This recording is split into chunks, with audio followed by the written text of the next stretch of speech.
We are in gate 9 and we are in the 4th line, which is called dedication.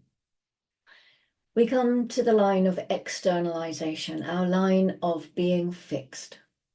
These are people who are fixed on the resonance with the 1st line.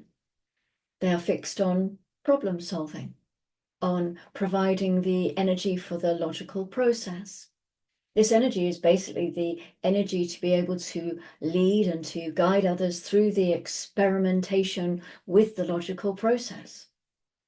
This circuit will eventually go all the way up to the leadership channel, the channel of being an alpha, the 731. So it is about the process of gathering energy in order to guide humanity through understanding. The lifetime learning says, regardless of the pressure or stress, the disciplined attention to detail. These people are fixed on being focused. These are people that must concentrate. They have to know. And most of that detail, by the way, is actually the other, which is the 52 at the other end of the channel. 4th lines, they know that there's something else at the other end of the channel. Unless you have the whole channel, of course, and then you've got it all for yourself. But if you're just sitting there with the 9th gate in the 4th line, then you're looking at the other end and you're saying, I know I need somebody to help me with my homework, but I'm not going to choose just anyone. Oh, I'm not going to be the one teaching them. I need someone that's going to help me. I'm going to look and see, and I'm going to check the details. And I've got the energy to spend my time and check, focus, pick the right person. So in the exaltation, we have right action that leads inevitably to actualization, the power to act on the potential of the focus. This is what these people are there for, to live out clearly this fixed one way. Concentration is their way.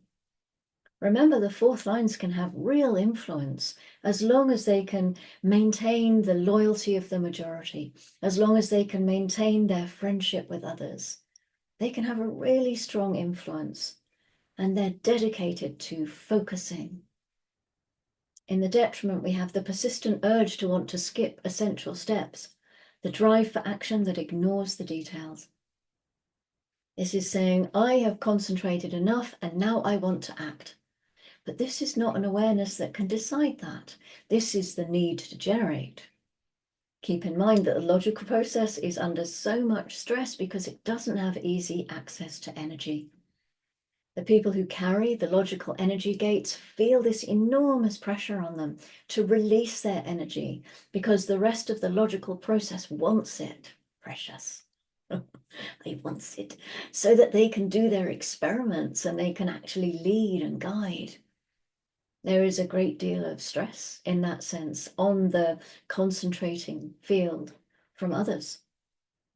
You're always going to see this in the sacral gates. You're always going to see the whole thing like, well, we've got the juice and I'm so frustrated that I don't have the detail. So I'm going to act on half the detail and damn the consequences. And sometimes that works. I mean to say it's not always bad. If you're living out your nature, then none of these detriments are detrimental. None of them. They're just you, the way you should be or could be. So this is the collective, which means it's social. They have this power and they're externalizing it. These are people that help people concentrate. If you've got 5 kids sitting around a table, they're all studying together, and one of them has the 9-4, they're the ones who'll keep everyone on track. So one of the other kids says, hey, let's take a break and listen to some music. The 9-4 is saying, no, we're here to focus and concentrate, so let's just get it done. Logic is collective. They have that power to keep everybody focused on that logical process.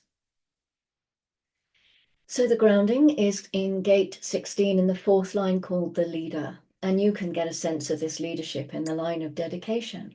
They're the ones who are fixed on the details, they're fixed on the focus, and they can lead in that sense, keeping everyone in line with their single pointedness.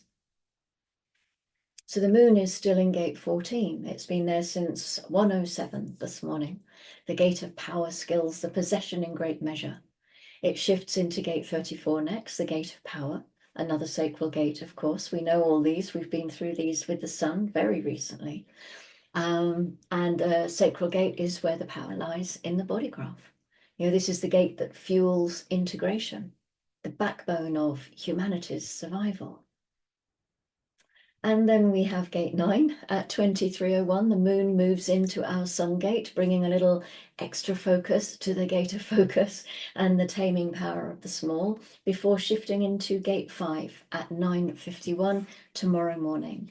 This is the gate of fixed rhythms, the gate of waiting, another logical sacral gate. This is a gate that loves routine and thrives on habits. As long as it has responded to them and they haven't been imposed on them. Perhaps there is a possibility to engage the energy of gate 9 and focus on what habits really serve you. If you have an open splenic center, are you hanging on to habits that aren't good for you? If you have an open solar plex, are you hanging on to habits in order to avoid confrontation? If you have an open sacral, are you hanging on to habits that push you to the edge of your energy comfort zone because you don't know when enough is enough? They're not self-questions of the open centers. They may seem a bit trite when you've heard them a few times, but truly that when they're used with intention, they are very powerful.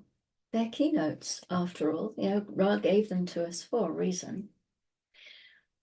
It's an interesting experiment, always remembering our experiments when we are in this time of logical transit. And thank you for joining me for this line 4 in gate 9. I will see you tomorrow for the 5th line. And until then, as always, go gently.